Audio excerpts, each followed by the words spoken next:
Why, hello there, and welcome to the Orange County Convention Center. We are here at MEGACON Orlando.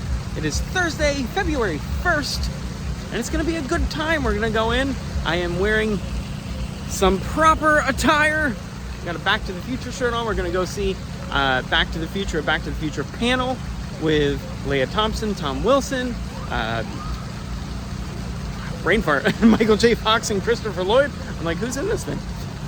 We have seen them before in Washington, D.C. Now, that panel you could not record. I don't know if this one you can. If not, it's still going to be a good time. We're going to go check things out. This is insane. So I go to quite a few conventions. I go to a lot of them. And it seems huge. The traffic to get into this place was nuts. I don't know that I've ever been to one this big, but we're going to find out. So we're going to go figure out where to get our badges. We are going to be coming back here Saturday, so I'm not going to be showing too much of the convention. I'm just going to kind of wander around, do the panel, and see what we can see. But it's going to be a good time, so let's go. This fountain right here is beautiful. We do have this notice. Alligators and snakes are common in this area. They can be dangerous and should not be approached, frightened, or fed. Please give them the respect they deserve. Keep your distance. Does that include, if we could go right over here? Oh, I gotta go get in line, but I'm having, whoa, that was cool. They just all landed together. That was neat. Squirrel moment though. I gotta go get in line. I gotta figure this out, but they got a gator over here in the grass. Look at that guy. Isn't he cute? You know, all the time I spend here in Florida, I still yet to see a gator. I saw one last year. We were on the air tram at the airport and I saw him down in the water. I was like, there's one! But I don't count that because I was on the air tram. I still haven't seen one, which is insane because they're everywhere. Allegedly. We're just going to follow this giant horde of people. I don't really know where I'm going. I've driven by this place a lot, but I've never actually been here. Tickets. This way. Welcome to MEGACON. We got that palm tree. Pretty good indication we're here in Orlando. We're still walking. It's been 17 miles. Not really. Still haven't found the end of this line though. Curious to see how long it actually is. Badge acquired. All in all, with all those people coming in, that wasn't too bad. It was under 15 minutes to wait. And we're gonna go over this way. We're gonna have to tap the badge to enter right over here. So I walked through the main hall and it is big. This is gonna be a fun convention. I did exit. I didn't really look at anything because I wanted to find the main theater, which is right here. This is where the Back to the Future panel is going to be. It says you're allowed to start lining up around 6 p.m. Well, at 6 p.m. is when it says you're allowed to start lining up. So we got a little bit of time to kill. We're just gonna kill a little bit of time. That's shortly. I don't want to wander too far. Right here's where I was standing a little bit ago. We are going in. We're running in line.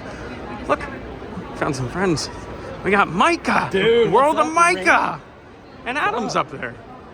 Adam the Woo. We're doing it, man. Back to the Future. Extra long, so you could be here right now. Applause to you. This is a rather large theater, and we are front and center. I like how they're like this. Just for this today. So, Front row.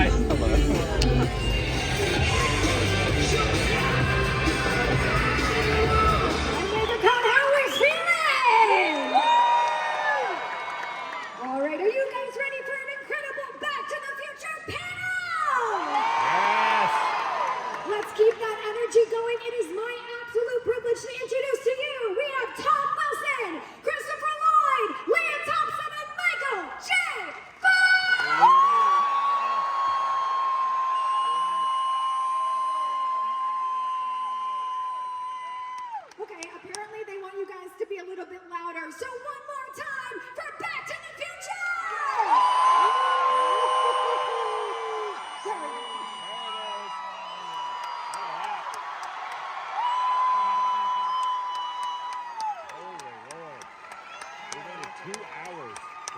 they finally came out. Holy cow, there's a blast of AC.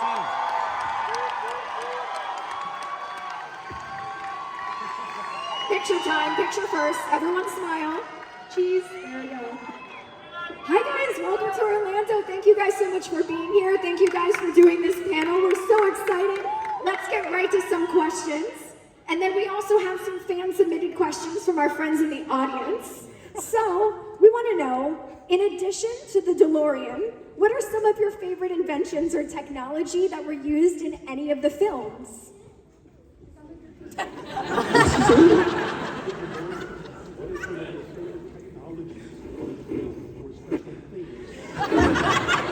Thank you, Tom. What do you think? You go ahead. Well, I think the TV with a bunch of TVs inside of it was kind of the best guess they had. The flying car didn't work out so well so far. But, you know, that TV and a TV and Back to the Future 2, that's real. The TV and a TV? Yeah, you know, like all the stations at the same time? Yeah. Yeah. How about you? Stuff that became stuff. Yeah. Well, I think that the fact that everybody has things like in Back to the Future 2, when they had all the gizmos and you could do 9 things at once. We do all that. We do 100 things at once now. that looks like the giant fax machine and I mean that's just that we went way past that. It's amazing.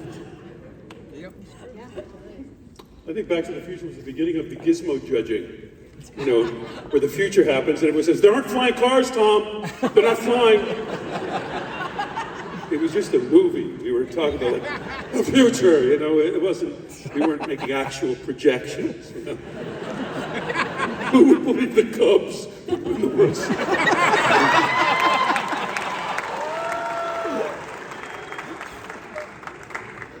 These microphones, I feel like a, football coach. I'm glad our defense performed well. Got some dedicated kids coming in, looking forward to the next season. Super Bowl predictions? No. All right. Christopher, favorite invention? I'm still thinking. I'll be back. We're going to circle back. If you guys could time travel to any era or historical event, where would you guys like to time travel to? You could go. Oh, gosh, there's so many of those. So many of them. I'm thinking. Circle back. I'd go back and see your play that I missed. Richard the Third. What was the play? King Lear's. King Lear. Okay. I would go back to see him in King Lear, which I missed and I still regret. He's a genius. Hey, he had the greatest beard too. Oh, really? Can I say just you running the questions back? That Chris reminded me that I want to thank this gentleman. There's a gentleman. Can't see. The person doing sign language. Thank you.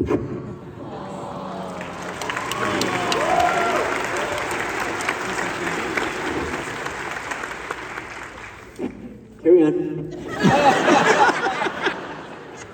Where would you go, Tom? I would go? Yeah. I would go I would go to December 25th, 0000. To see with the cows and the donkeys, you know, see if the little drummer boy could actually play the thing, you know. I think in pop culture, as a musician, I would like to go back to the Cavern Club in Liverpool and see the Beatles perform in this apparently closed, dank place where something unbelievably exciting was happening artistically. You know, something new, and just everyone was like, wow! And now we've accepted it so much into our culture, but it really revolutionized music until now, 2024, and people are still going, man, I mean, I wanna hold your hand, it's good. So maybe that, and you know. It's actually amazing because we get asked this question, or I get asked this question all the time, and I still don't have a very good answer. I mean, it's crazy. We get asked this all the time. I was thinking That about was a it. good answer. Sorry. Should I go? I'm done. I was thinking about I did a TV movie with Woody Allen, and he was and the crew was sitting around a bowl of peanuts and eating this bowl of peanuts. And we were talking about time travel, and Woody kind of came up and heard what we were talking about, and we turned and said, Woody, if you could go into any time other than now, where would you go? And he said, no time before the invention of penicillin. It was such a great Woody Allen image. And so I'm all for that. I go anytime after the invention of penicillin. Christopher? Christopher, will you please answer a question? I'm thinking. Okay, all right. Obviously, we're here at MEGACON, and I'm just curious, where's been some of the most unique or unusual places that you guys have been recognized? What are some of the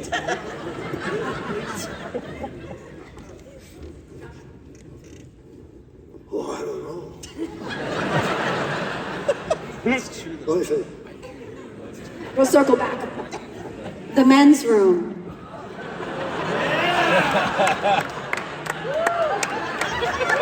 I told you never to mention that, Leah.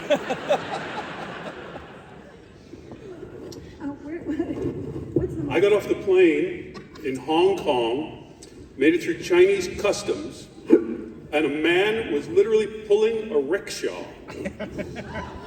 I don't mean to be culturally insensitive, I truly, but he's pulling the rickshaw by me, dropped the bars of the rickshaw, and just went, "Back to the Future!" So, man, that thing gets around. Wow. Well, okay, I remember something.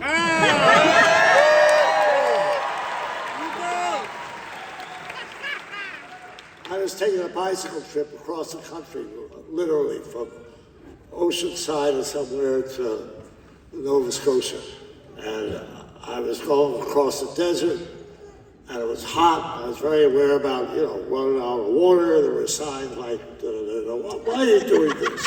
Okay. So good looking. Oh, okay. And so I'm going across, and there was like a trestle going across between the sand dunes. And I got off the bike and went down below and lit up and just, in the shade, catching my breath. And I hear a vehicle cross the bridge and slow down and stop. And my bicycle and everything I, possessed was up there a little worried. And a few months later, this guy leans over the edge of the bridge, looks down, and he sees me. And he looks at me and he goes, "Reverend Jim."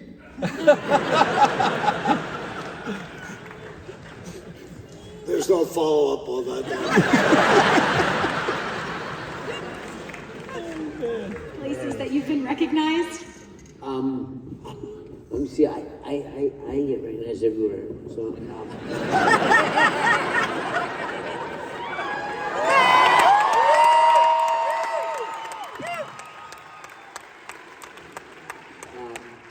People think I'm Matthew Broderick. It's weird. It's so strange. You said that. I don't know what it's like not to be recognized. It's kind of weird. Like I just assume, and it's terrible. I don't mean this to be arrogant or anything. But I just assume people know who I am. and they do, and it's really weird. And what's really great is when they're not impressed. They're like, "Oh, Mike, yeah, just go back. Back of the line. No privileges here." So, but it's weird. I've been well known for like 40 years. It's really weird. Because I'm 38 years old. But it's just weird.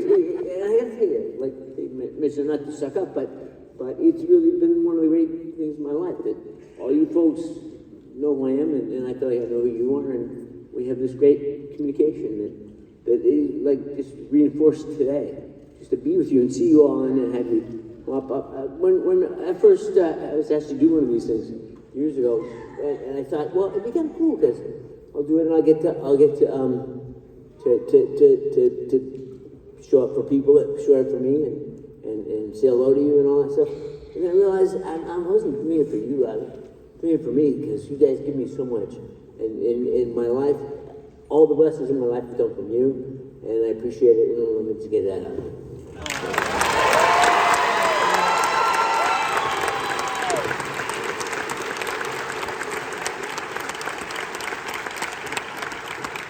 Except the guy with the Marty McFly vest. It was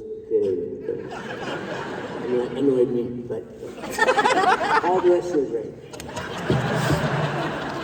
I've been at LAX Customs once. LAX Customs with all the 747s coming out, and just hundreds and hundreds of people, and I'm in line behind hundreds of people with my passport out and everything.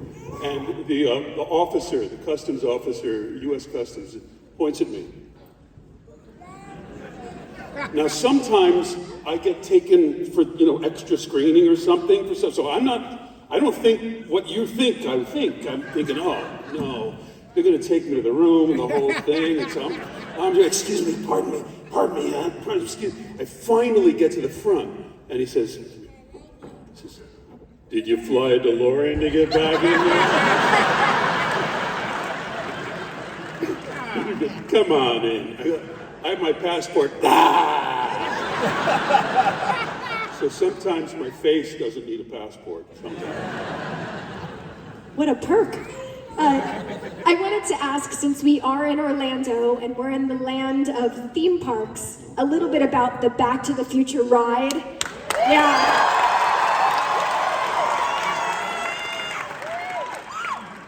Amazing. Can you guys tell us a little bit about filming, the additional footage going on? The ride's Back to the Future ride. Yeah, I used to take the ride a lot. One day I was at Universal. I think I rode it 4 times consecutively. I didn't feel that well afterwards. But it was an interesting experience. Makes you think.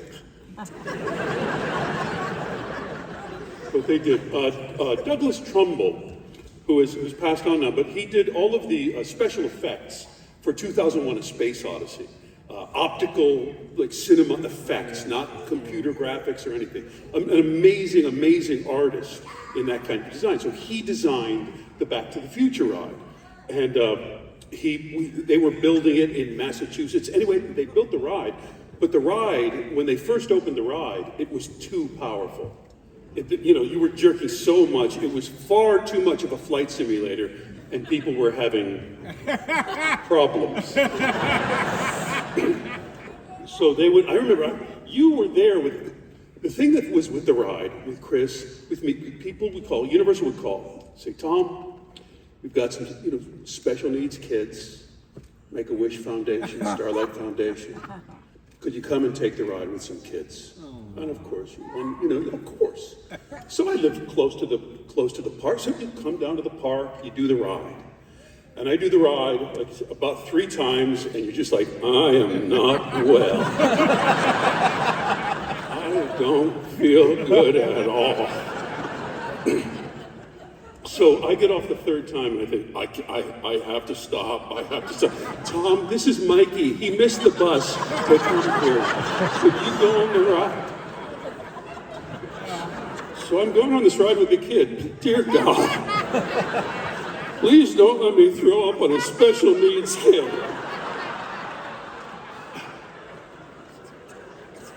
And I kept it together, just barely.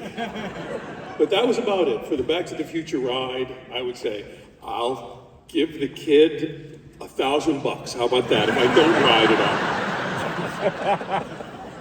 So, but it's a great ride. I mean, it's a great ride. It was a great ride. They changed it to an, what is it now? The Simpsons. Look, we all know that Simpsons stuff isn't going anywhere.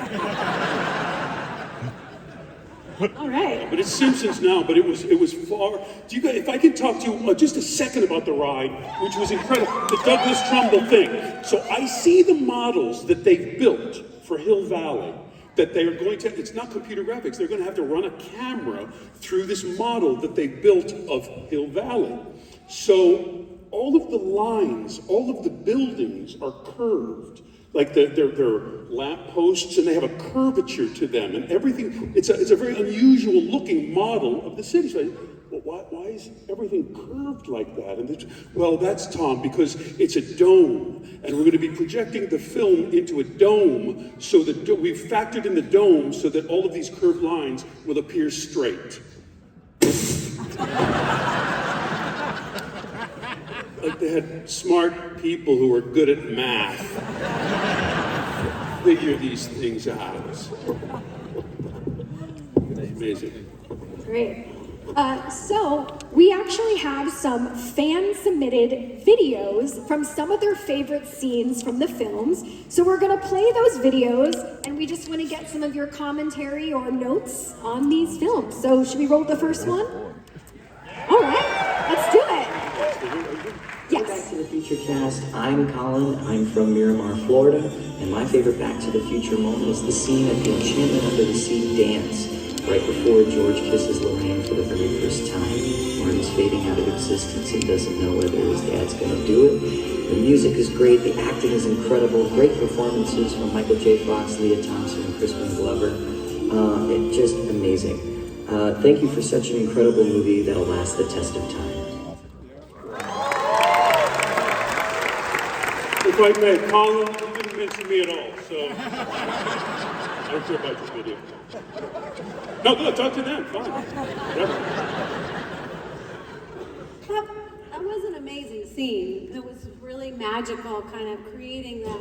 Remember, like walking into those scenes, and all of a sudden you were in the 50s. It was so crazy. It was like when they kept converting the courthouse square to different times. It's just it's so magical to be part of something like that, with the cars and the costumes and all the extras, and that particular scene was so perfectly crafted by Bob Zemeckis. I'm a director, so I've grown more and more to appreciate the precision that he used to make that movie, and the music, how powerful the music is, because there's a musical now. Of course, nobody portrays us as well as we did. Just kidding. They're wonderful. But those moments are so wonderful to see with an audience. Again, that moment is so powerful. And they use the same, music and everything, and it still means a lot to people, those moments. He didn't really ask us a question, so I'm just talking. Also, he brought up, and I bring it up also, I always bring up Crispin, because he was so brilliant. Yeah. So I always have to mention Crispin and his brilliance with that. That when we first auditioned together, we were paired together as they paired up Bob and this guy and that guy and a couple pairs. And Tom, this is Crispin Glover, and we meet and we went outside, worked on the scene, and halfway through I thought, well, I don't know if I'm doing this Biff thing, but if they don't hire this guy, they're out of their minds, man. It was, it made it took the level of the scenes to magic with what he was doing. Well, he was such a nerd, and that's like a great kiss. Yeah. I mean, that Yes. is an extraordinary kiss. And still, to my children, I'll point to my wife when we're headed out, and I say, yes, I'm going out with her.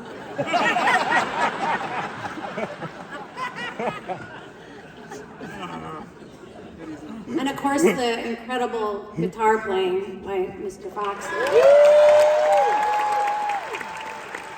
I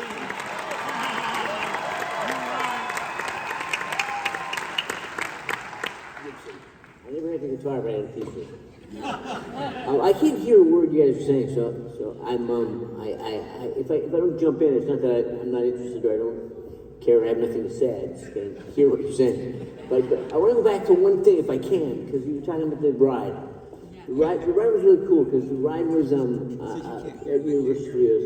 We were shooting part 2. They had the ride up, I think, or something. Because I would go down to the thing and I'd go in the back door, and there was this, like, what the ride was basically a rocking chair in front of a big screen TV. that was as advanced as the technology was, because you just had this chair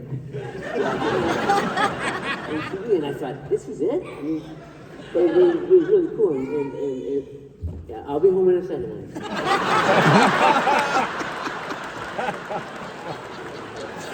Like my kids are 30 now. So anyway, but the thing that was really cool is I go down and I climb up in the rafters of the ride and look down, and there's like 40 little vestibules or little things with people in front playing rocking chairs and TV sets. And I just sit and watch them for hours, and it was fascinating. But I love that I had that access to that. But there's one other thing I was going to say about that. I can't think of it.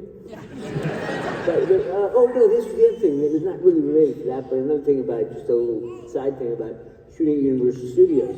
We shoot at Universal Studios, we were doing our scenes, and the trams would come through. Everything shut down, and the trams go, and now King Kong on the left, and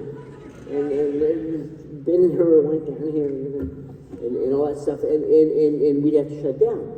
And so Bob got really pissed off and went, "Can I say that pissed off?" And he went, "Batshit." And he went to the office of Universal and he said, "We're shooting our movie and you keep shutting us down with these trams." And they kind of laughed and they said, "Bob, those trams make more money in a month than your movie will ever make." So Bob went, "Oh, okay." And then we got into the scene where remember we'd go out and we hijacked the trams. And go out and they'd go, "Oh, Michael Fox." Biff, and we just and screw them up. But it was a really weird time. It was like magical to be. If you sit and you daydream about what it's like to be a big in a big movie on a big lot in Hollywood, and what that's like, it's really cool. It's everything you think it is, and we're really blessed to be in that position. Do that, and for all the movie has meant to other people, and how it's resonated through time. That time that we had making it, I don't know about you guys, but it was just the most magical time in my life. It was amazing. You just stop, pinch yourself and say, "Wow, I'm really doing this." Enough.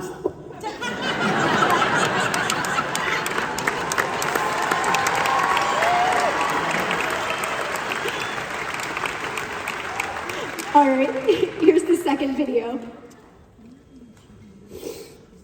Back to the Future fans, my name is Cora Price, and today's actually my birthday. I just turned 12, and I live in this really cool out-of-this-world place called Orlando, Florida. My favorite Back to the Future movie was definitely got to be the second one, because I thought it was really cool how Marty McFly knew how to ride the skateboard, but when he went into the future, he rode on the hoverboard, and it was just like natural. But even though it was in the future, he still knew how to do it, so I just thought that was really cool and really futuristic. Anyway, thank you, bye!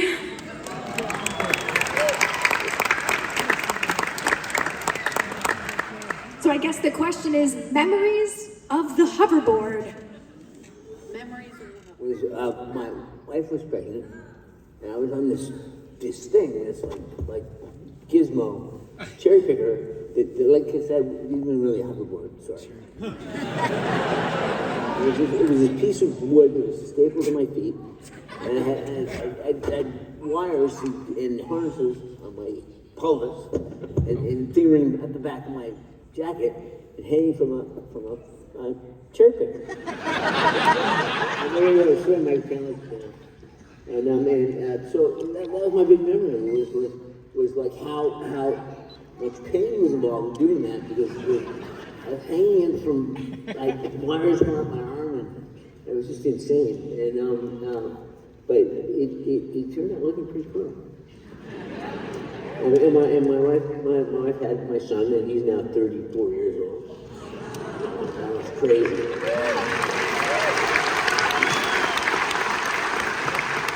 Well, one of my 3-year-old twins getting married next month.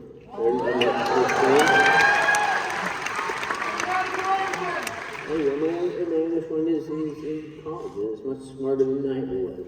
And that's good. It's good life.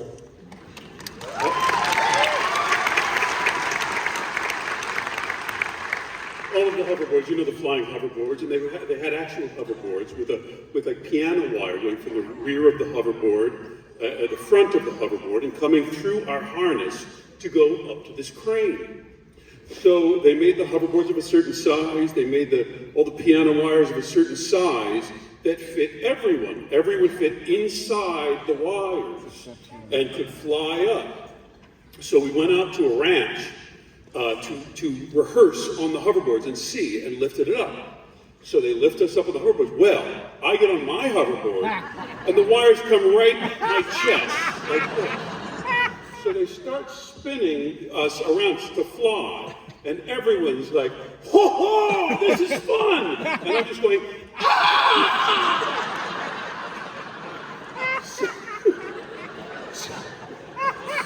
So I'm telling you, there's a shot where we're swinging toward the camera, and I'm Griff in the front, and I'm doing that Griff Grimace thing because I am literally like,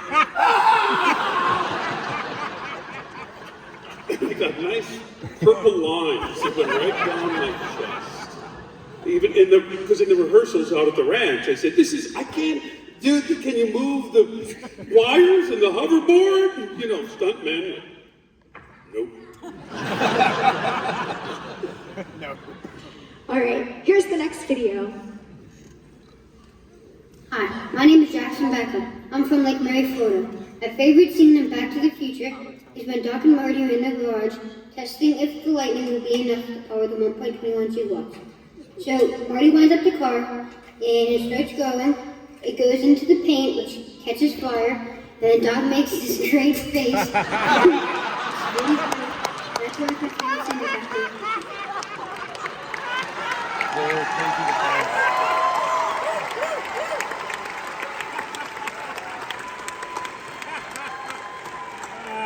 Who is she? Can you tell us about the scene, and maybe did you have to practice making that face in a mirror?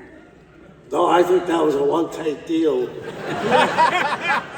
Third, fourth, fifth, 10th take, I don't know which, but I had no idea I was going to be sitting here today and I would see that. But we appreciate it. Yeah, we love it. All right, we have one final video. Okay. Can I say one thing? Yeah, absolutely. About exposition, which is like saying, like getting the exposition out, saying, this will happen, this will happen, this will happen, this will happen. And it's like the way of telling the audience what's going to happen, and it saves you having to show all that stuff. But delayed pipe is a thankless thing. No one wants to lay pipe. No one wants to do the exposition. It's boring, and it's like, it's a drag. But every once in a while, a genius is born who can lay pipe better than anyone in the world and make it entertaining and like to tell you that stuff you need to know, tell you in a way that it's more exciting than the actual thing. It's just, he's so good at it, and the world's greatest layer of pipe. The pie player. All the stuff you know about all the rules in Back to the Future. All the rules, like you go to 88 and you do all this. He put it out there and you remembered it because you're so brilliant. Like you say, 88 and then it was good if you lay it all out there and then the thing would blow up. And you go, wait, I just memorized all this stuff. The guy doesn't know what he's talking about. But really, truly, Chris is a genius at exposition. He's just the best in the world, and it was an honor learning from him.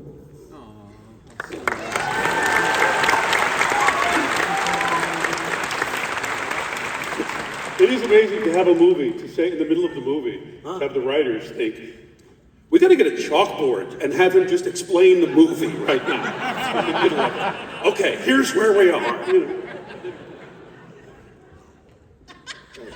Relax, Chris. I love you, Chris. All right, here's the final video. I don't get it. I thought you said this has something to do with my kids. Look what happens to your son.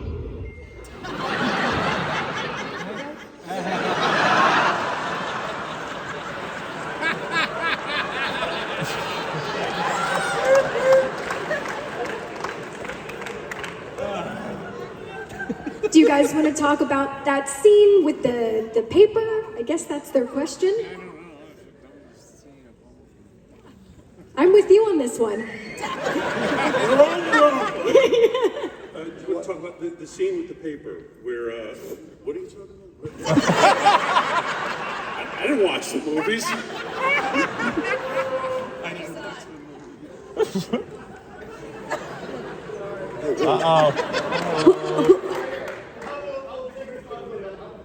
Yep. I mean, sure. I think we covered it. Yeah? Did we cover it? Perfect. I think we covered it. Yeah, we got I it. don't understand. Yeah, that was super cute. Yeah, we got it. All right, well, we do have some more fan-submitted questions. This one is for you, Tom. This is from David from Orlando, Florida. Woohoo, Orlando. They want to know about your song, Stop Asking Me the Question. And getting to sing it in front of some of your fellow cast members. I have sung it in front of my fellow classmates. I won't sing it tonight because I've come to my table. Bring some, I don't know, those peanut butter M&Ms or something.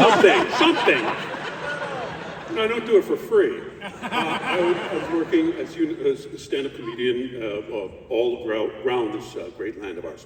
Anyway, I would spend all night till 3:30 in the morning standing in the parking lot of a nightclub or a theater answering questions to people that just wanted to talk about Back to the Future after my show. And I just thought it was just fixing a problem. Like, I've got to go home to the hotel and sleep. I need something.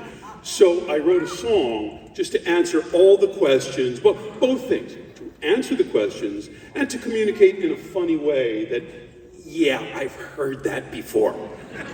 So it was very early. It was one of the first viral videos on YouTube. I didn't know how the video, I didn't know how YouTube works. I gotta put that on that YouTube. So I put it on YouTube. You gotta make it for sharing, okay. And so that week I put it out there.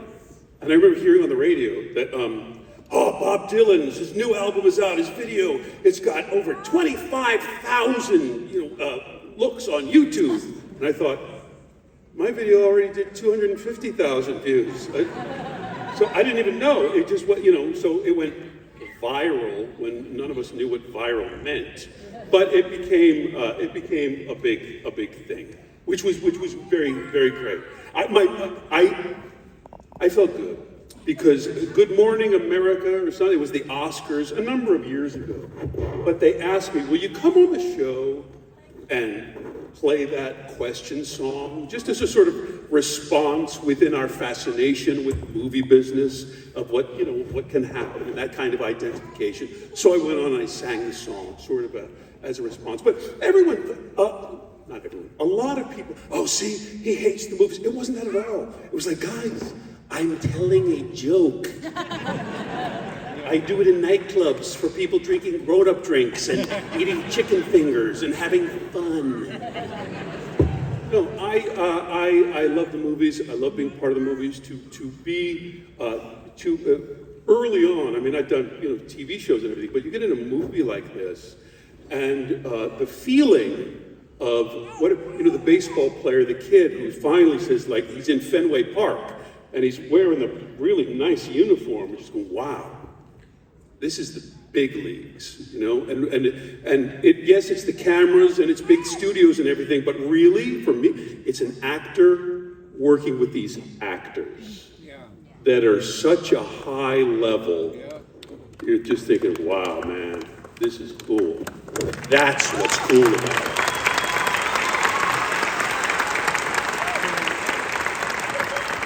Awesome. All right, this next question. I want to know if you could have any other car be a version of the DeLorean, what car would you choose? Jeep?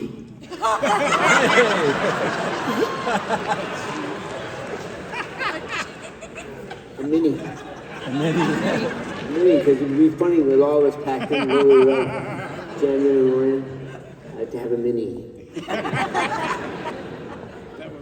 Mini was roomy for me.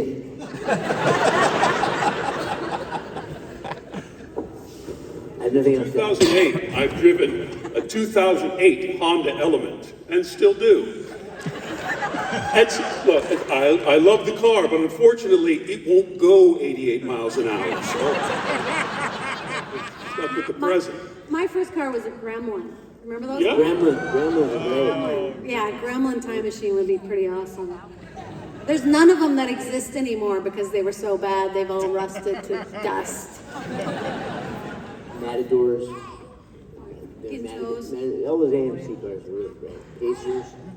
Pacers would be good. Pacers would be good. The DeLorean was like, people always say to me, how cool was it to drive? The DeLorean was a pain in the ass.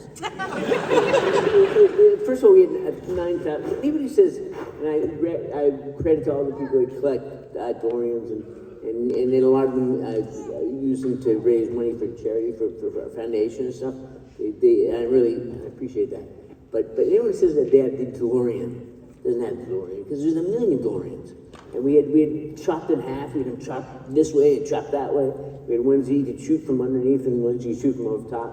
And a lot of them really inside were not fully tricked out. So I had cuts all of my legs and my hands because these tricked out DeLorean things for special shots were put together, not for the comfort of actors. So I come out bleeding and stuff. I said, Bob, I cut my hand. He said, nasty, yep, looks great. Yeah. They for the record, they didn't care about my well-being. Because I was already doing 2 jobs at once, so I was so freaked out of my mind that I didn't know what I was doing. And they were like, it's all right, you're all right, just step in front of the train. You're fine. and it worked out, but it was the DeLorean was not a comfortable trip. Do you remember, I was thinking about this. Do you remember when we had to do the kiss when I realized that you're my son? And they were like trying to get the camera in there and they couldn't get the camera in there and they were freaking out because it was this old car and they were like, we're gonna have to cut up this car. Do you remember that? Yeah, I made it as difficult for them as possible to get the shot. Let me try it this way. Does this work? No excuse. How about that scene? I was just conflicted this morning. I know problem. It's not my mother.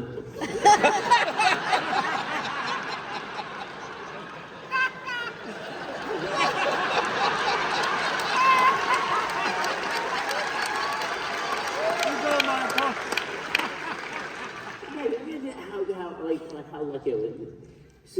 Great actors and really wonderful world. They're so cute. They're so cute.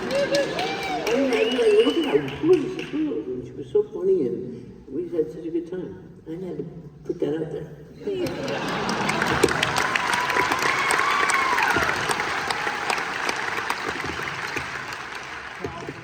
All right, this next question is from Braden Murray from St. Cloud, Florida.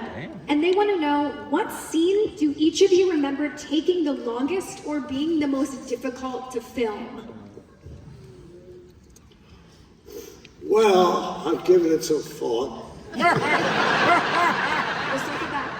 And there was a scene in Back to the Future 3 in the time where Doc had was doing his stuff.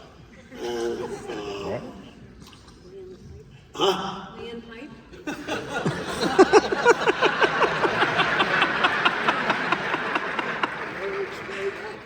Were you doing a lot of explanation? Yeah.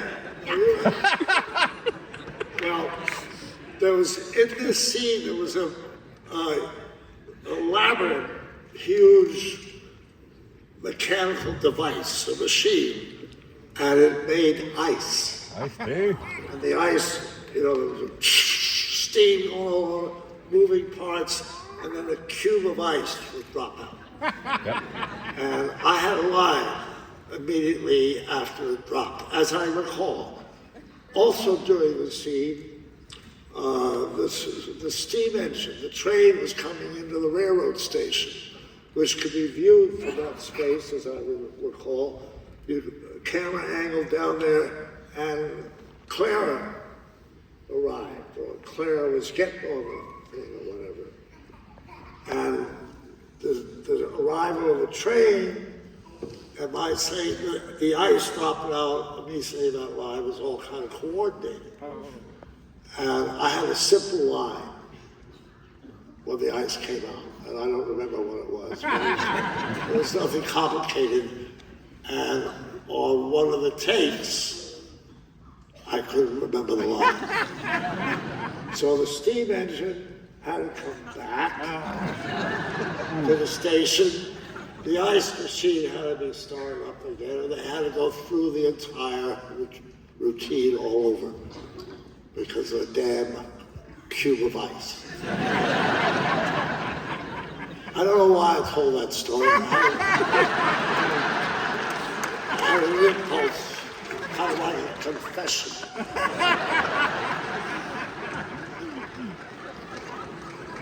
I think that's the hardest thing, though. The hardest thing in the world, I think, is those scenes where a lot is going on and the camera's moving everywhere, and then it comes on you, and you have to say that thing. And so there's too much time to think about it. Don't blow it, Tom. Get it right. That you can forget. It's very easy to do. I think mine was in Back to the Future 2 when it started in the bedroom with you, and I had to come out, go down the stairs in that giant set at Universal, and like the camera was following, and Zemeckis would try to invent business to slow down the camera, and I was supposed to be drunk, and I was teetering in high heels.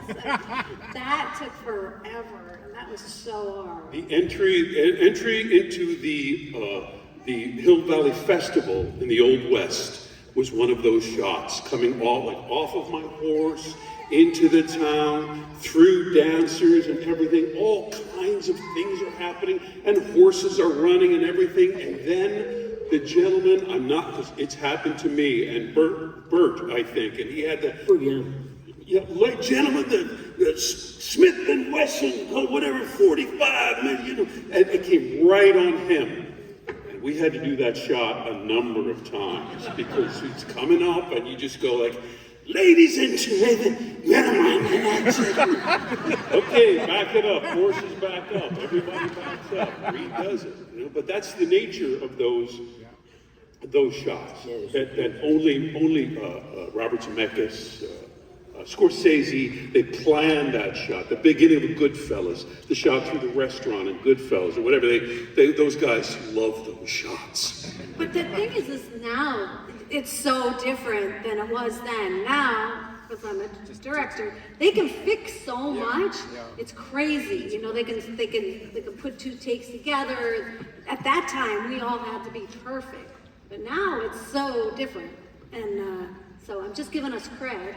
Yeah. It was hard. It was a lot. I mean, because I'll see stuff, I'll be like, don't worry about the marks on the floor. Don't worry about that. Oh no, we'll just split the screen, and it's completely much easier. The thing that I remember too is wanting to impress Bob so badly. Yeah. Bob was such a genius, and you wanted to prove yourself worthy of being there and working with him. So like there was a scene that I always remember. In Back to the Future 3, in front of the courthouse when I was being hung, and we were doing this thing, and we did the thing, and I'm being hung, and I'm pulling my legs and stuff, and Bob said, "No, it doesn't look right." And I said, "Bob, watch this. Do it again. Watch this. You're about to see some acting. This is the best acting you've ever seen. I will nail this." And so we did it, and what happened when my hand slipped, and the rope went around my neck, and I was asphyxiated, and I passed out. Oh. And my legs were flipping around, and I was out. Oh my goodness. And then we came back, and I came to, and he said, "That was great."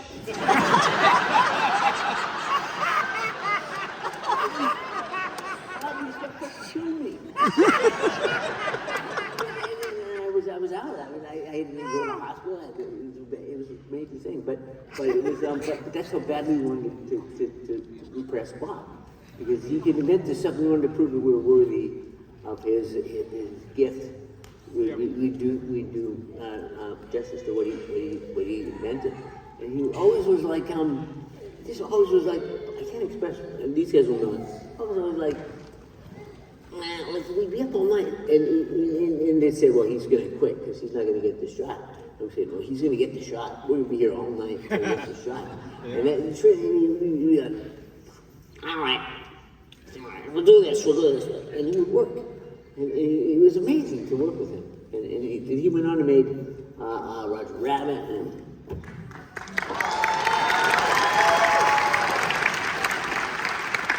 like I said, like laying pipe and finding a gifted actor, he knew what he had, and he had Chris, and he went bring him back to the well, because he said he had to work with Chris again, because Chris could make his visions come to life, and he was so amazing, Roger Rabbit, so great.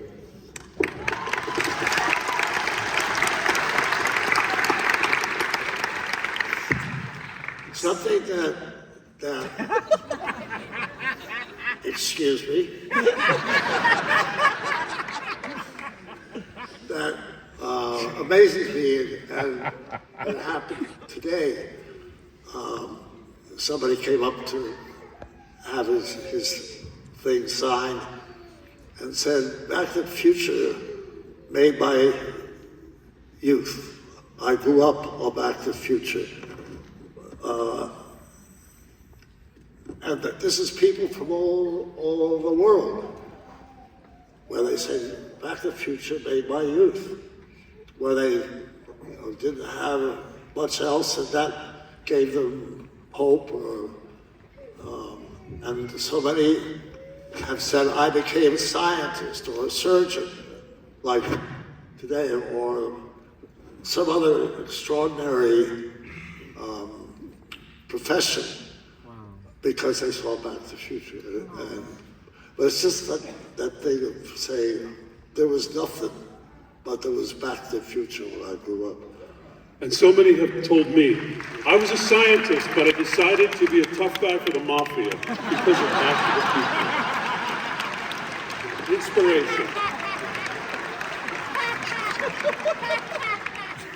No, what you're saying though, it is. And what Michael said is, and I think we all feel this way, we're overjoyed and so thankful and grateful to you fans, because this was not something we saw coming. We didn't see that 40 years later we'd be sitting here talking to a group of people, half of whom weren't even born when we made that movie. And right, more, yeah, whatever, sorry. I get verstand. But it is a great gift, and I just really personally want to thank you guys, and want to thank these guys for being so amazing for all these years and being such great scene partners. And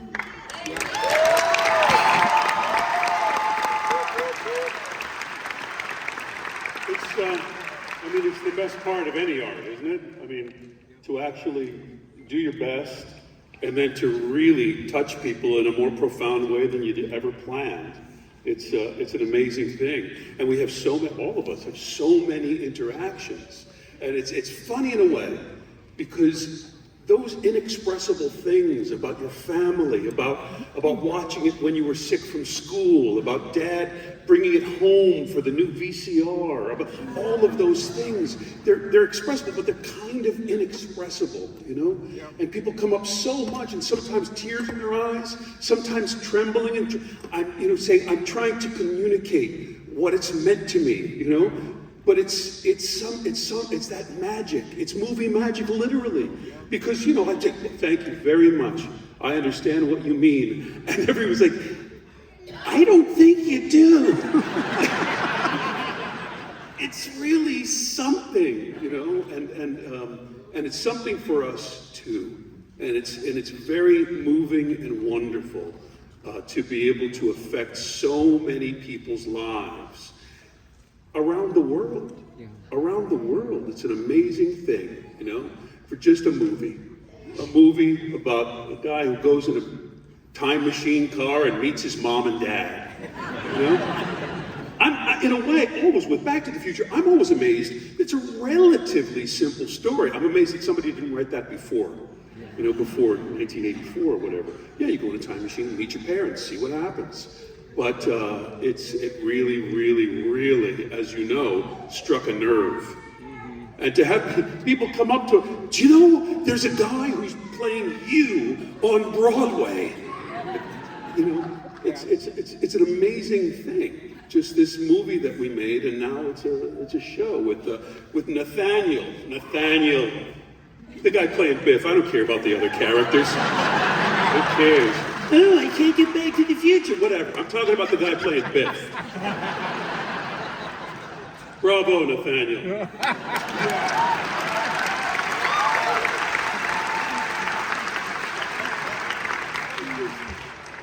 I just want to say, as a music fan, I like my favorite scene for me personally was To Do was the Johnny B. Good scene. It meant a lot to me because I was playing bands and it was music was always a big part of my life. And now, you know, not to be immodest or not to brag, but just a cool thing. Imagine how cool is this for a guy who loved music, played music and played bands all his life. When John Mayer or Chris Martin comes up to you and says, I play guitar because of Back to the Future. Wow. That's what amazing. Because John Mayer said, oh, I think I'll pick up a guitar. And now he's like one of the star players in the world. And he does my little faking. But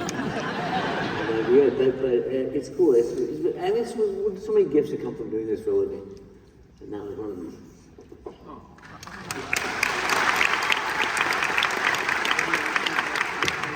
And I've enjoyed so much, you know, getting in fistfights behind a dumpster in Las Vegas. It's a lot of fun. It's an honor. Okay, so to wrap up the panel, we have a quick game we're gonna play, and we're gonna see if you guys are all on the same page, or if you guys have different answers. So this is, how well do you guys know each other? Who is always the latest to set?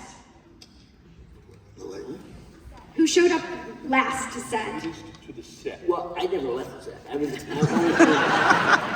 only set for another show. I was the latest to set and the first and the last to leave. But I think that'd be a fair answer. Yeah, well, because I would show up for work at 2 in the and keep my stuff and then go back to work and family ties. I never knew where I was. I'd show up at family ties. I'd be going on to do a scene, and I'd go, "Where's the camera? Where's the camera?" And I realized that was Marty who had the camera. Alex didn't have the camera. Alex had the suitcase. The briefcase. So it was a weird time. Who is most likely to get stranded on a deserted island? What?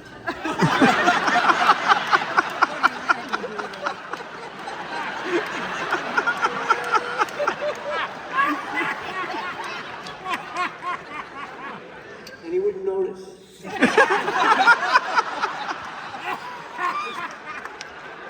This must be a deserted island. Chris, we're on Manhattan. Where's the craft service kit? Who's the biggest prankster? Who's the biggest prankster? Oh, him.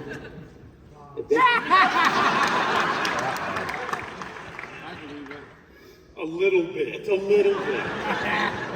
I just try to have fun with things. All right. How about who's the best dresser?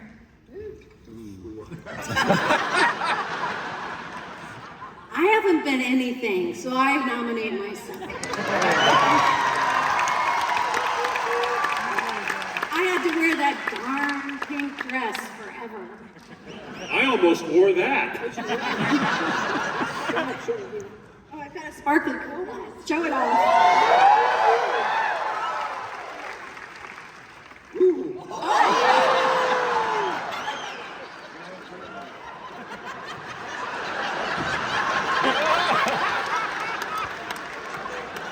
Michael, it's your mother. My mom.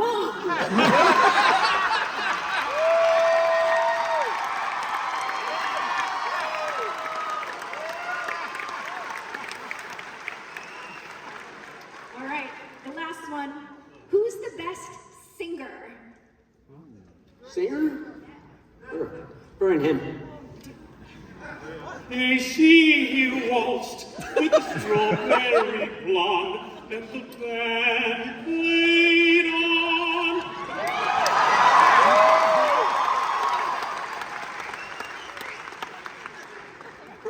He doesn't know the song. He's picking me. She's great. He's picking me. Now, we all sing. We all sing. We all sing. Yeah. Lea's a wonderful singer. I don't sing. That was me singing the movie at all. Say that. I've been on Broadway. Yeah, she's been on. No, I thought I was probably going to be a professional musician and singer, and then just kept getting in shows and things. And showbiz happens. You can't control every step of it. You're just trying. Well, they have a show. Okay, I'll do that.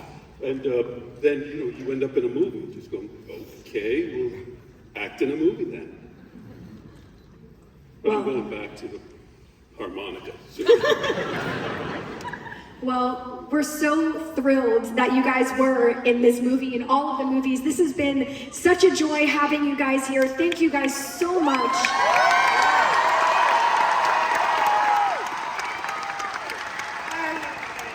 Can we get one more big round of applause, guys, for Malcolm and Rachel? Paul Wilson, Christopher Rowe, Lea Thompson, and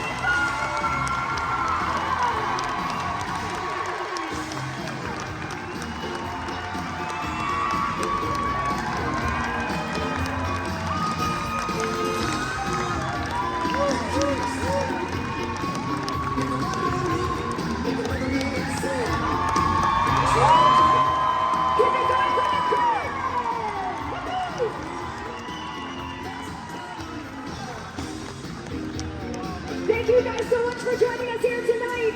Have an amazing rest of your weekend here in Orlando at MEGACON. If you guys don't mind exiting to the back through those exits.